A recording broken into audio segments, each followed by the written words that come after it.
देखिए, बीजेपी को अब जयराम रमेश ने भी जवाब दिया है। जयराम ने राहुल को मंझा हुआ खिलाड़ी बताया। राहुल राजनीति शतरंज के मंझे हुए खिलाड़ी हैं, यह कहना जयराम रमेश का। सोच समझकर दांव चलते हैं राहुल गांधी।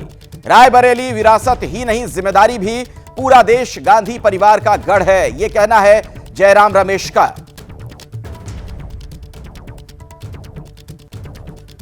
तो क्या राहुल गांधी को अब मां का सहारा? रायबरेली से जो चुनाव लड़ने का निर्णय लिया गया, आप समझिए जरा इसके पीछे के जो तमाम समीकरण है।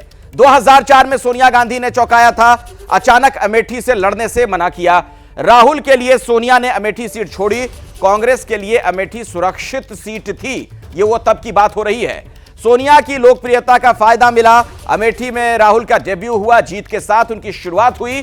2024 में इतिहास खुद को दोहरा रहा है। मां की सीट पर अब फिर राहुल गांधी उम्मीदवार हैं। वीरेश के पास भी एक बार फिर से मैं आपको लिए चलता हूं। वीरेश, अब सवाल यह है, राहुल गांधी जबकि मैदान में आ चुके हैं, पहले यह कहा जा रहा था कि शायद वो आए ही ना, उत्तर प्रदेश से चुनाव लड़े ही ना, लेकिन अब चूंकि चुनावी मैदान में यूपी से वो हैं, तो उत्तर प्रदेश की जो बाकी सीटें हैं उस पर भी क्या कुछ खास इसका असर होता हुआ दिख रहा है?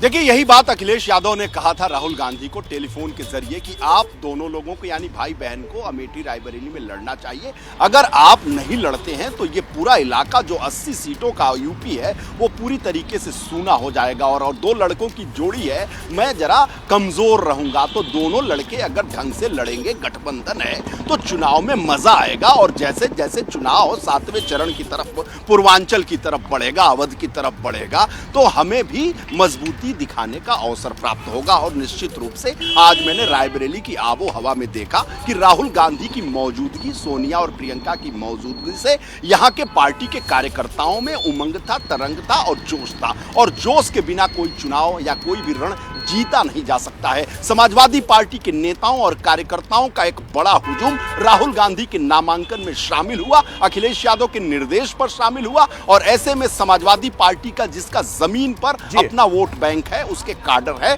तो उनके सहयोग से और कांग्रेस के लोगों के जोश से, राहुल गांधी की मौजूदगी से यह चुनाव दिलचस्प और चुनौतीपूर्ण होगा और मजबूत होगा, इसका असर होगा। जी नहीं, चुनाव तो दिलचस्प हो गया है, बिल्कुल ऐसा लग रहा है कि सरगर्मी अचानक से तेज हुई है, सियासत में उबाल है। लेकिन अभिषेक, सवाल यह भी है कि ये दोनों लड़कों की जोड़ी पहले भी आ चुकी है, वो प्रयोग देख चुका है उत्तर प्रदेश।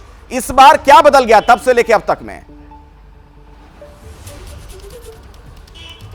देखिए अखिलेश, ऐसा नहीं कह सकते हैं कि एक बार ये जोड़ी फेल हुई थी तो ये जोड़ी हमेशा फेल हो जाए। पॉलिटिक्स में ऐसा होता भी नहीं है, क्या पता ये जोड़ी सफल ही हो जाती। लेकिन उसके लिए सवाल ये कि आपको इंडिकेशंस देने पड़ेंगे कि आखिरकार आप जमीन पर लड़ते हुए दिखाई दे रहे हैं। इसीलिए मैं आपको कह रहा हूँ कि ये सिंबॉलिक है। रायबरेली राहुल गांधी के लिए अपेक्षाकृत आसान पड़ेगा। वीरेश एकदम सही कह रहे थे, इसमें दो राय नहीं है। लेकिन अगर वो अमेठी आकर के लड़ते, यहाँ एक चैलेंज होता है, इस चैलेंज को अगर वो स्वीकार करते तो इसका इम्पैक्ट जाता है, इसका इम्पैक्ट सेंट्रल लखनऊ में जाता है, इसका इम्पैक्ट पूर्वांचल में जाता, कहीं ना कहीं कांग्रेस को फायदा मिलता, समाजवादी पार्टी को फायदा मिलता। लेकिन अब ये जो गोल्डन अपॉर्चुनिटी थी, ये गोल्डन अपॉर्चुनिटी मिस हो गई है। मैं फिर से कह रहा हूं, वो जो कंफर्ट जोन ऑफ पॉलिटिक्स है उसमें ही राहुल गांधी चले गए हैं। उनकी सीट निकल जाएगी, लेकिन पार्टी का कितना भला होगा, यक्ष प्रश्न यही है। चलिए ठीक है अभिषेक, आपका और वीरेश, आप दोनों का बहुत बहुत शुक्रिया ये जानकारी दर्शकों तक पहुंचाने के लिए।